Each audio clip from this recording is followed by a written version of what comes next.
You know, I went to the Evergreen Freedom Foundation website where they rank all 147 legislators for the last 3 years in terms of the amount of spending they vote for.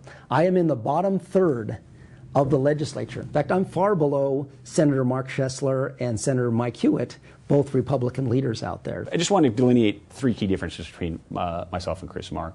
One on the fiscal situation.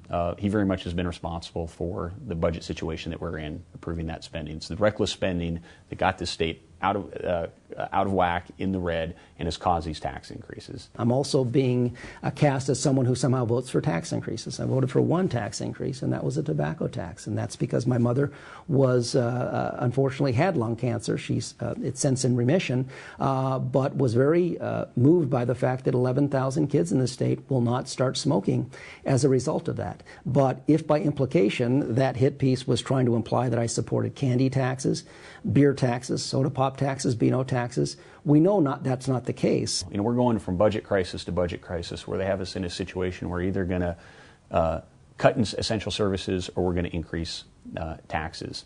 And yet we're still spending more money than we've ever spent.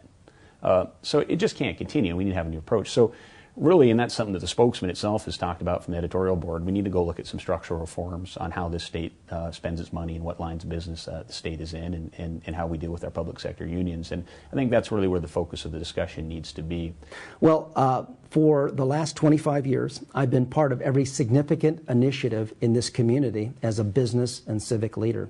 I was involved with the fight to revitalize downtown and create the Davenport's Art District, which we're in the middle of right now. If we're going to get jobs growing, you know, we need to have small business-led growth.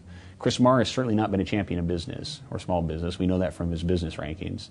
You know, we see the business rankings of Kevin Parker, John Driscoll, the other 6 district legislators, substantially above the 43% F- rating that Chris Marr gets from the Association of Washington Business, and similar rating he gets from the National Federation of Independent Businesses, the 2 leading business growth folks here. I've been involved with efforts to create better schools. I've been involved through the chamber in my role as a chamber leader in terms of creation of the university district, growing the aviation sector out by the airport, the gorge, our parks. I have been in the forefront of creating the type of community we all want to live in, the type of community that keeps us here and draws our kids back home. The final point I wanted to make on the difference between me and Chris Marr is with regards to education. You know, Chris Marr is down the line in agreement lockstep with the Teachers Association.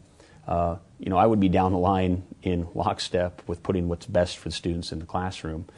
Big difference, example of that would be Chris Marr thinks teachers should have tenure for life after 3 years. I think teachers shouldn't have tenure. Chris Marr doesn't think there should be merit pay, that teachers should be the same.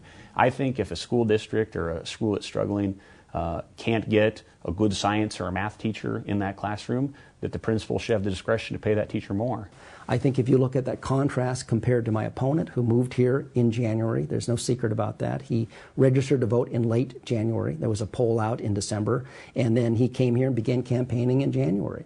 And the question is not so much whether or not my opponent has lived here for 7 or 8 months. The question is, in those 7 or 8 months, what has he contributed to the community? And I'm willing to take my record of community involvement on a whole range of issues, compare that against his, and to me, clearly, I'm the one that can keep Spokane moving forward and build on our greatness. We need folks in Olympia that can work together and work well with others and build consensus. I think I bring that to the table. I think my background of having a lot of good experiences and very much in a sense of service, you know, working with the Jesuits when I was in Mozambique for that year, and then going to help my country in Iraq. You know, I've dealt with people of different cultures, trying to get Sunnis and Shias to work together, and I hope that will help me as we build coalitions and build the kind of partnerships we'll need to get this state back on track.